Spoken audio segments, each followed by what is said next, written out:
রাষ্ট্রপতি জিয়া রহমানকে আমরা হয়তো ৩ ভাবে দেখতে পাই, যেটি ছিল সময়ের দাবি বা পরিস্থিতির কারণে। প্রথম যদি আমরা দেখি একজন সৈনিক হিসাবে, একজন সৈনিকের কমিটমেন্ট হচ্ছে তার দেশের প্রতি, দেশের মানুষের প্রতি, দেশের মাটির প্রতি, দেশকে রক্ষা করা, দেশের মানুষের কে রক্ষা করা, সার্বভৌমত্বকে রক্ষা করা। আমরা দেখেছি শহীদ রাষ্ট্রপতি জিয়া রহমান যখন সময় এসেছে দেশের স্বাধীনতা রক্ষা করার বা স্বাধীনতা ছিনিয়ে আনার, আমরা যখন দেখেছি সময় এসেছে দেশের মাটিকে রক্ষা করা শত্রুর কবল থেকে, আমরা যখন দেখেছি যে সময় এসেছে দেশের মানুষকে রক্ষা করা, দেশের মাটি সার্বভৌমত্বকে রক্ষা করা, সেই সময় শহীদ রাষ্ট্রপতি জিয়া রহমান স্বাধীনতার ডাক দিয়েছেন। মুক্তিযোদ্ধা যারা ছিলেন, যারা যুদ্ধ করেছেন, তাদেরকে ঐক্যবদ্ধ করার চেষ্টা করেছেন, উজ্জীবিত করেছেন মানুষকে মুক্তিযুদ্ধে এগিয়ে আসার জন্য। এবং একজন সৈনিক হিসেবে যা দায়িত্ব, সেই দায়িত্ব উনি সর্বোচ্চ দিয়ে উনি পালন করেছেন।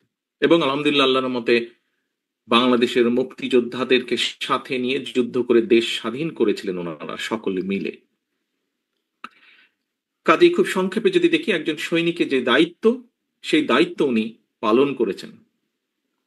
আমি বিশ্বাস করি, যেহেতু উনি একজন সশস্ত্র বাহিনীর সদস্য ছিলেন, বর্তমান এবং আগামী দিনে সশস্ত্র বাহিনীর যে সকল সদস্য আসবেন, দেশের স্বাধীনতা, সার্বভৌমত্ব, দেশের মাটিকে রক্ষার শপথ নিয়ে তারা শহীদ রাষ্ট্রপতি জিয়া রহমানের যে বীরত্ব, সৈনিক হিসাবে ওনার যে কাজগুলো, কমিটমেন্ট, সেটি তাদের সকলকে উজ্জীবিত করবে, সাহসী করবে।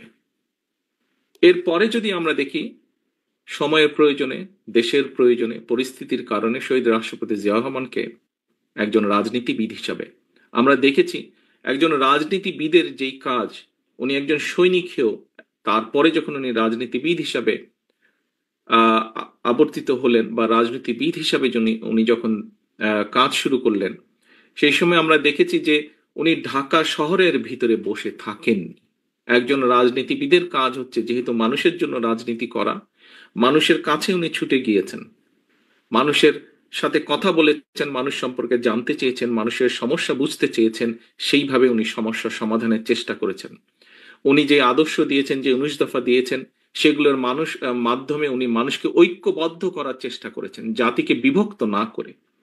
পূর্বে আমরা দেখেছি, উনি দায়িত্ব গ্রহণের আগে আমরা দেখেছি বিভিন্ন রকম থিওরি দিয়ে জাতিকে বিভক্তির চেষ্টা হয়তো করা হয়েছিল, কিন্তু উনি চেষ্টা করেছেন সকল জাতিকে, বাংলাদেশি, বাংলাদেশি বলতে যাদেরকে বোঝায়, বাংলাদেশ, এখানে আলোচকবৃন্দ আলোচনা করেছেন, স্বাভাবিকভাবেই একটি দেশের মধ্যে বিভিন্ন ধরনের মানুষ থাকতেই পারেন, থাকাটাই স্বাভাবিক।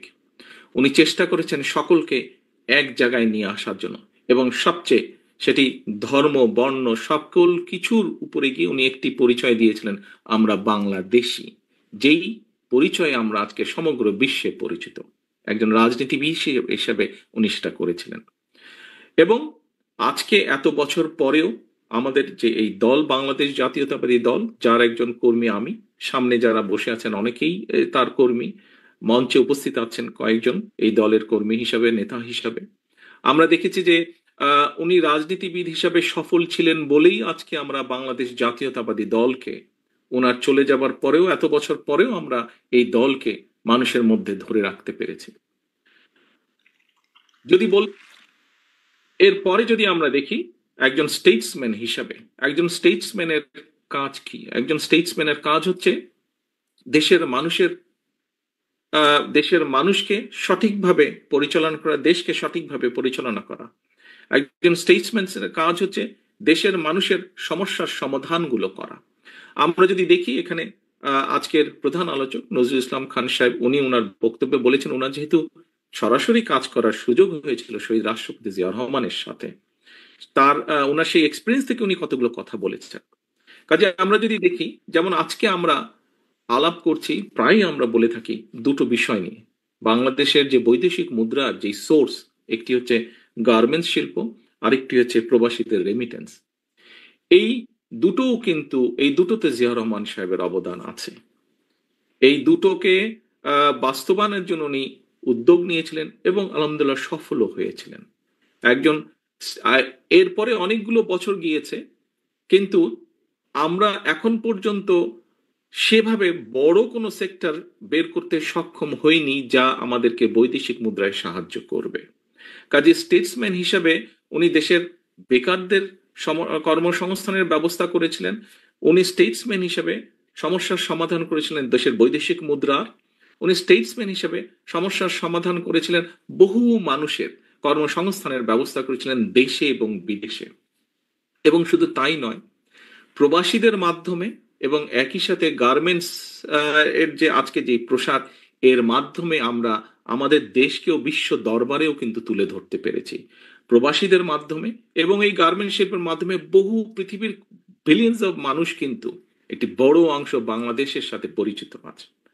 প্রিয় সহকর্মীবৃন্দ, একজন স্টেটসম্যান হিসেবে যদি আমরা অন্যদিকেও দেখি, তাহলে আমরা এখানে উজ্জ্বল সাহেব বলেছেন কিভাবে উনি দেশের শিল্প সংস্কৃতিতে অবদান রেখেছেন। আমরা যদি স্পোর্টসের ক্ষেত্রেও দেখি, সেখানেও তার অবদান আছে। কাজী আমরা স্টেটসম্যান হিসেবেও যদি ওনাকে বিবেচনা করি, সার্কের কথা এসেছে, সার্ককে বাস্তবায়ন করার মাধ্যমে উনি কিভাবে বাংলাদেশকে বিশ্ব দরবারে তুলে ধরতে সক্ষম হয়েছিলেন। এইভাবে যদি আমরা অনেকগুলো দেখি, এখানে পররাষ্ট্র মন্ত্রণালয় পররাষ্ট্র সচিবের দায়িত্ব পালন করেছেন একজন বক্তা ছিলেন। উনি ওনার বক্তব্যে তুলে ধরেছেন যে কিভাবে স্টেটসম্যান হিসেবে উনি বিশ্ব দরবারে বাংলাদেশকে তুলে ধরেছিলেন। কাজী প্রিয় সম্মানিত উপস্থিতিবৃন্দ, আমরা একজন রাজনীতিবিদ, একজন সৈনিক, একজন স্টেটসম্যান যেভাবেই দেখি না কেন শহীদ রাষ্ট্রপতি জিয়া রহমানকে, বলা যায় প্রায় সকল ক্ষেত্রেই উনি সফল হয়েছিলেন।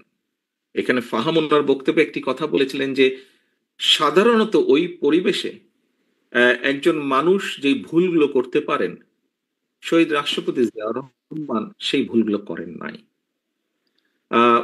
আমরা ওনার সৈনিক হিসাবে, ওনার সৈনিক জীবন থেকে, ওনার রাজনীতিবিদ জীবন থেকে, ওনার স্টেটসম্যানের জীবন থেকে আগামী দিনের ভবিষ্যৎ নেতৃবৃন্দ যারা আসবে বাংলাদেশে, ভবিষ্যৎ সৈনিক যারা আসবেন বাংলাদেশে, ভবিষ্যৎ রাজনীতিবিদ যারা দেশকে পরিচালনা করবেন, আমি দৃঢ়ভাবে বিশ্বাস করি প্রত্যেকের জন্য অনেকগুলো অনুকরণীয় হোক অথবা অনেকগুলো এক্সাম্পল হোক, অনেকগুলো বিষয় উদাহরণস্বরূপ হোক, ওনার কাছ থেকে আমরা নিতে পারবো, যা এই দেশকে, এই দেশের মানুষকে একটি উজ্জ্বল ভবিষ্যতের দিকে নিয়ে যেতে সক্ষম হবে বলে ওনার সন্তান হিসেবে আমি দৃঢ়ভাবে বিশ্বাস করি।